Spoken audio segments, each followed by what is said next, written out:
தாவேக்கால ஒரு வேட்பாளர் நிற்கிறாரு.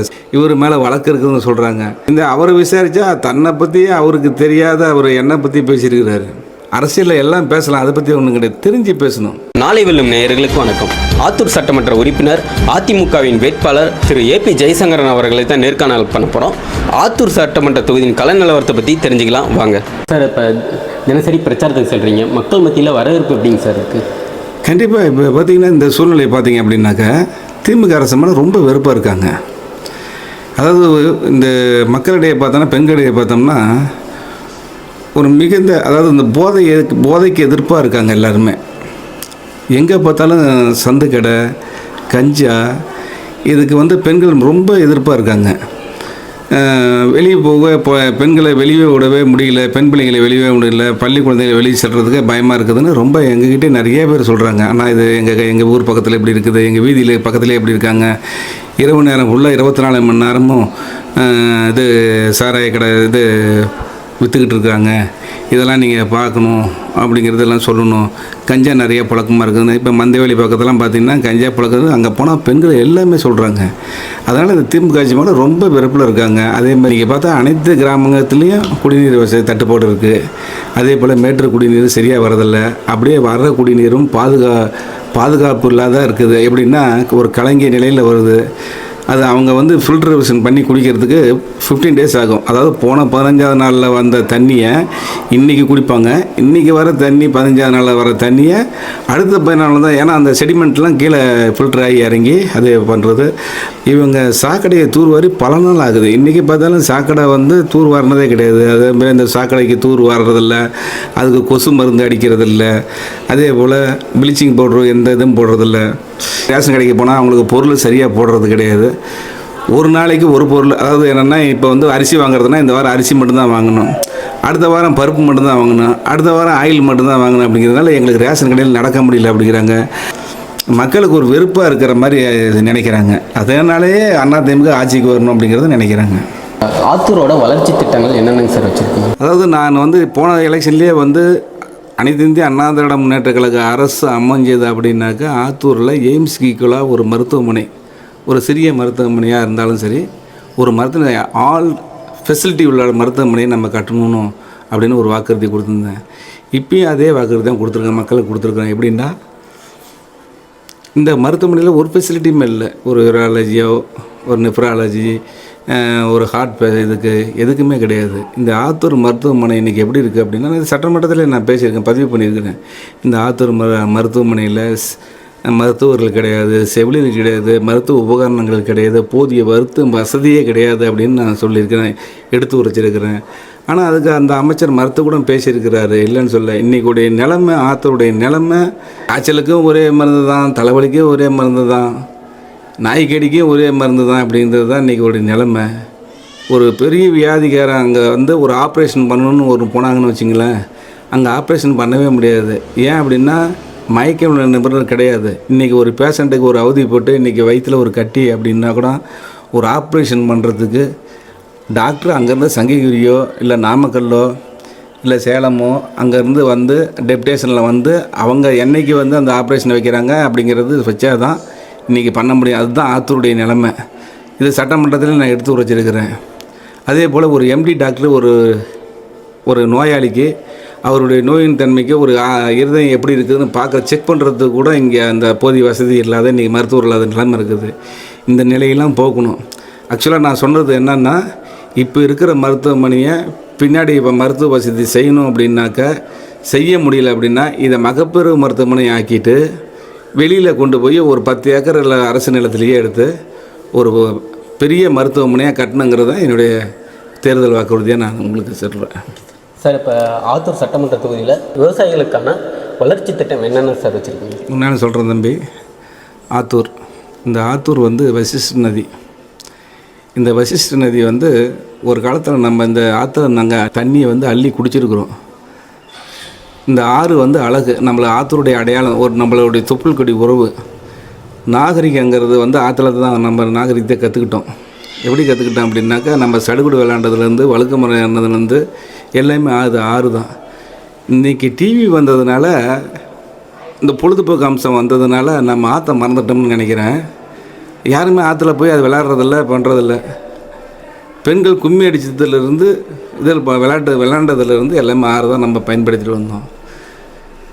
இப்போ எப்படி இருக்குன்னா இந்த ஆறு ரொம்ப மாசம். இந்த உலக சுகாதார நிறுவனத்தில் சொல்லியிருக்கிறாங்க, இந்த ஆறு வசிஷ்ட நதி மிகவும் மாசடைந்த நதியாக இன்றைக்கி உலக சுகாதார நிறுவனம் சொல்லுது.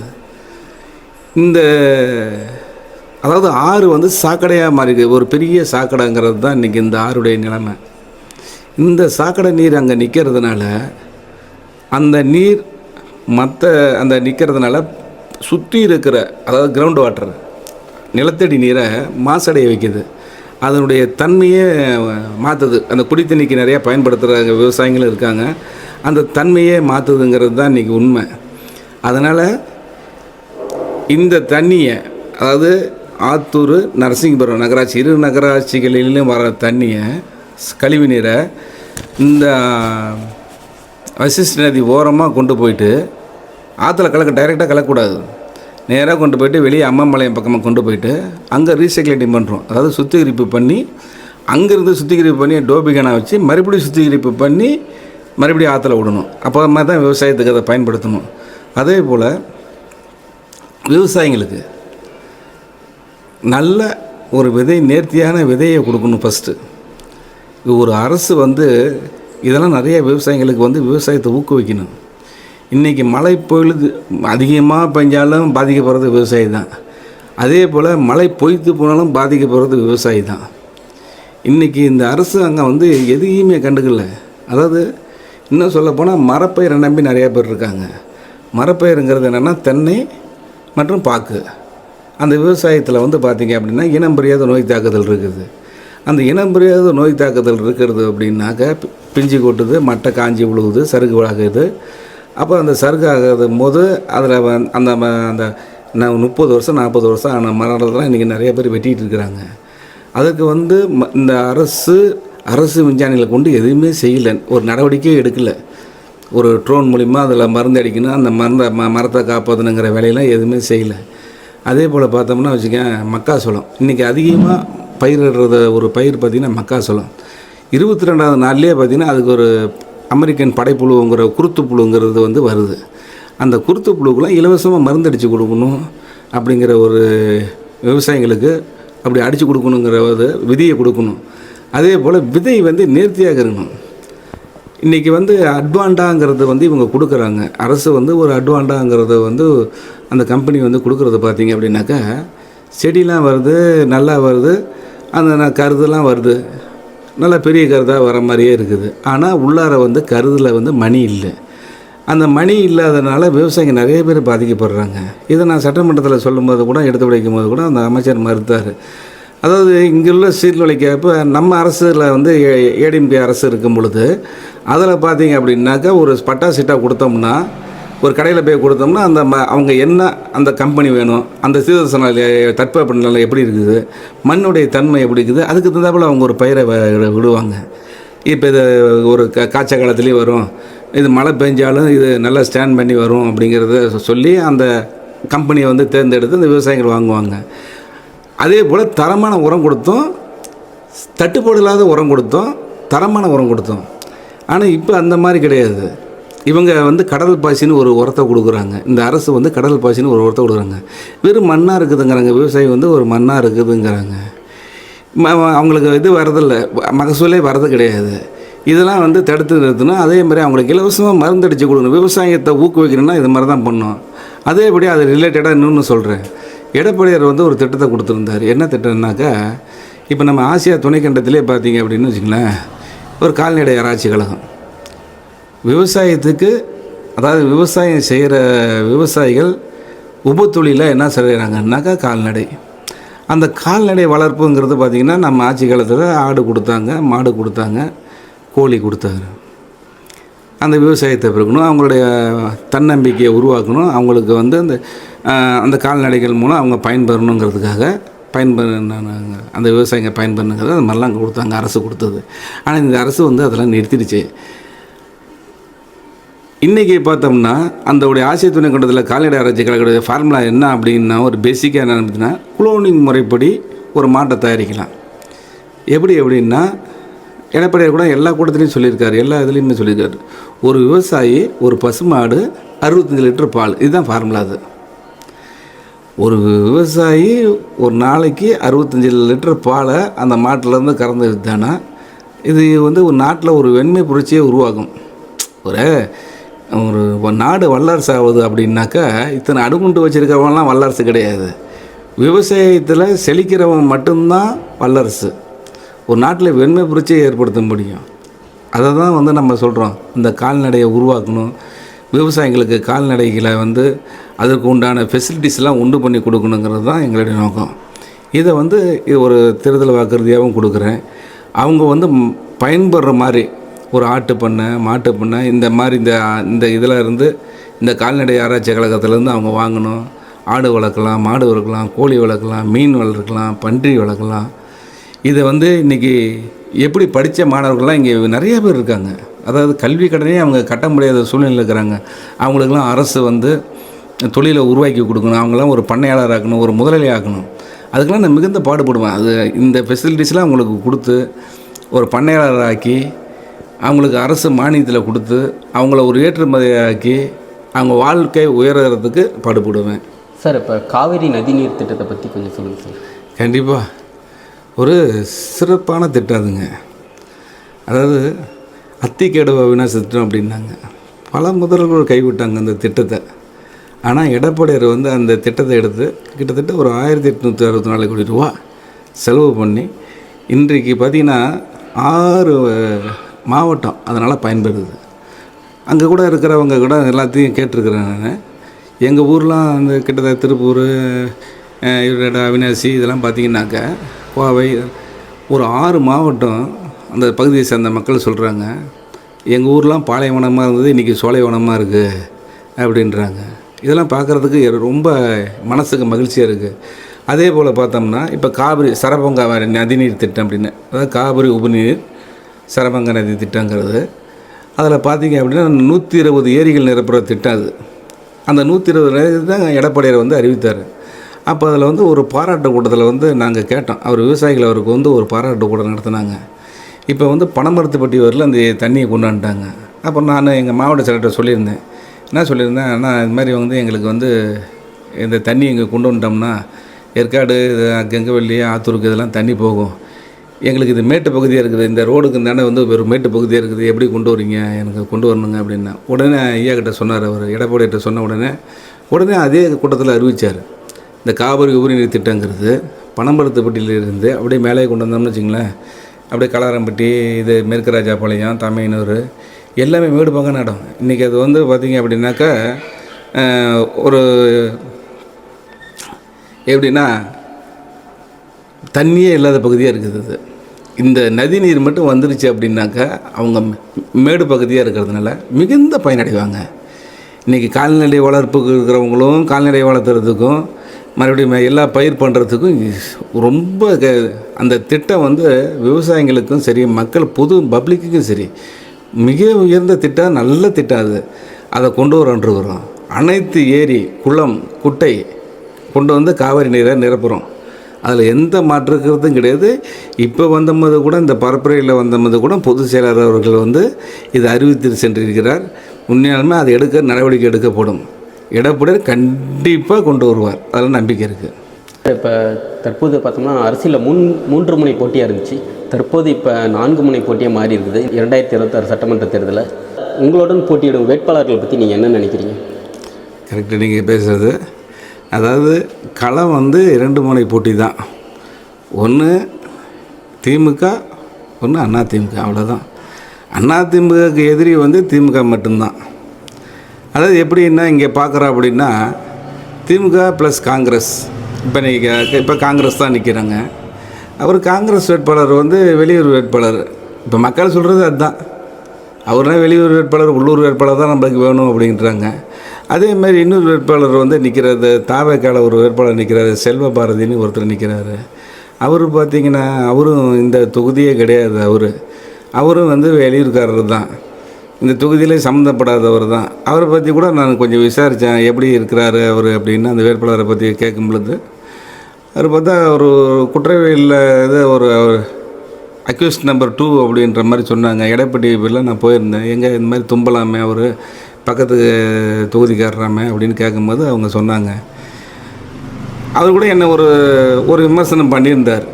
என்ன விமர்சனம் பண்ணியிருந்தால் அவருக்கு இந்த பேட்டி வாயிலாகவே நான் சொல்கிறது, நான் ஒரு நாள் தான் சட்டமன்றத்திலே பேசினேன் அப்படின்னு அவர் சொல்லியிருந்தார்.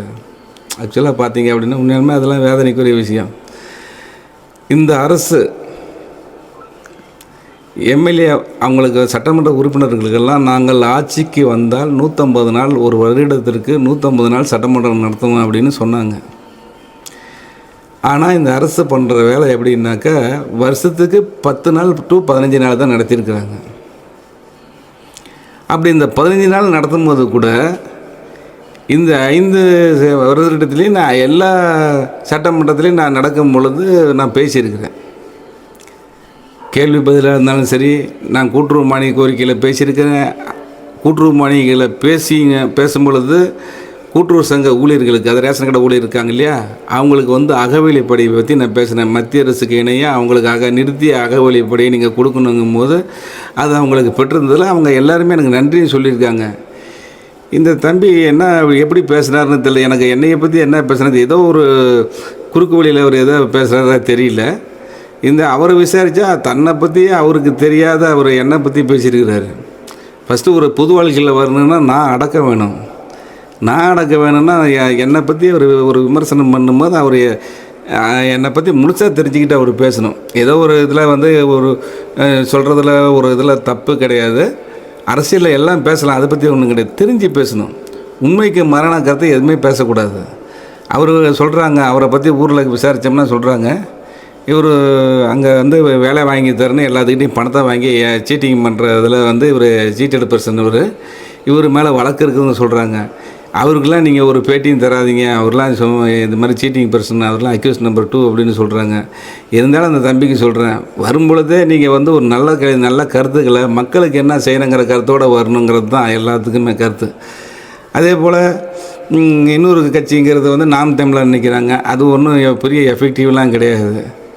இந்த 2 பேருமே வெளியூர் வேட்பாளருங்கிறதுனால யாரையும் பெருசாக எனக்கு இன்னொன்று சொல்ல போனால் மக்கள் இடத்துல மக்களோட பழகினதுனால நான் டெய்லி நல்லது கெட்டது எதுனாலும் பார்ப்பேன். அதாவது அவங்களுக்கு பிரச்சனைனாலும் போய் எந்த நேரமாக இருந்தாலும் பேசுவேன். என்கிட்ட எந்த நேரம் வேணாலும் பேசலாம், கேட்கலாங்கிற இதில் இருக்கிறதுனால. அம்மா இருக்காங்க, அம்மா இருக்கும்போது ஆட்சி எப்படி இருந்துச்சு, இப்போ எப்படி இருக்குது தமிழ்நாட்டில்? கண்டிப்பாக நான் அதை சொல்லி ஆகணும். அம்மா ஆட்சி காலத்தில் தாலிக்கு தங்கம் திட்டம் கொடுத்துருந்தாங்க. ஒரு ஏழை பெண்மணி தான் திருமேனியில் ஒரு குண்டுமணியாவது அந்த தங்கத்தை அனுபவிக்கணுங்கிற அந்த உயர்ந்த திட்டத்தை கொடுத்துருந்தாங்க. அந்த திட்டத்துலேயும் ஒரு சூட்சம் வச்சுருந்தாங்க. அந்த சூட்சம்ங்கிறது என்னன்னாக்க, அந்த பெண்ணுக்கு ஒரு பவுன் தாலி 75,000 பணம் கொடுக்கறதுனால அதுக்குள்ள உள்நோக்கம் என்ன அப்படின்னாக்கா, அந்த படித்தவங்களுக்கு இந்த திட்டங்கிறதுனால பெண் குழந்தைங்களாம் நிறைய பேர் படித்தாங்க. அந்த பெண் குழந்தைகள் படிக்கிறதுக்கு பார்த்தீங்க அப்படின்னாக்கா ஒரு உயர்ந்த நோக்கத்தோட சைக்கிள் கொடுத்தாங்க. அவங்களுக்கு ஒரு தன்னம்பிக்கை வரணுங்கிறதுக்காக, நேரம் தவறாமல் இருக்கணுங்கிறதுக்காக, ஒரு பஸ் வசதி இல்லைங்கிற ஊரில் அவங்க போய் படிக்கணுங்கிறதுக்காக சைக்கிளை கொடுத்துருந்தாங்க. அந்த பெண் சைக்கிளில் போய் படித்து அந்த படிக்கும் பொழுது பார்த்தீங்க அப்படின்னாக்க அவங்களுக்கு லேப்டாப் கொடுத்தாங்க. கிட்டத்தட்ட லேப்டாப் மட்டும், அதாவது அம்மா காலத்துலேயும் சரி, ஆனால் எடப்பாடி காலத்துலேயும் சரி, அம்மா ஆட்சி காலத்தில் 55 லட்சம் பேர் பயன்பெற்றிருக்காங்க அந்த லேப்டாப் வாங்கி. இன்றைக்கி அந்த லேப்டாப் பயன்பெற்றுட்டு இருக்குது அவங்களுக்கு அப்படின்னாக்கா, அந்த திட்டத்தெல்லாம் மறுபடியும் எடப்பாடியில் கொடுப்பாரு. அந்த தாலிக்கு தங்கம் திட்டம் கொடுப்பாரு, அந்த லேப்டாப் திட்டத்தெல்லாம் கொடுப்பாங்க. அதே போல் அம்மா உணவகத்தை சொல்லி ஆகணும். கொரோனா காலத்தில் அம்மா உணவுங்கிறது எல்லாத்தையும் வாழ வைத்தது. அரசு ஊழியர்லேருந்து பலதரப்பட்ட மக்களை இந்த அம்மா உணவு மிகுந்த வரவேற்பு பெற்றது.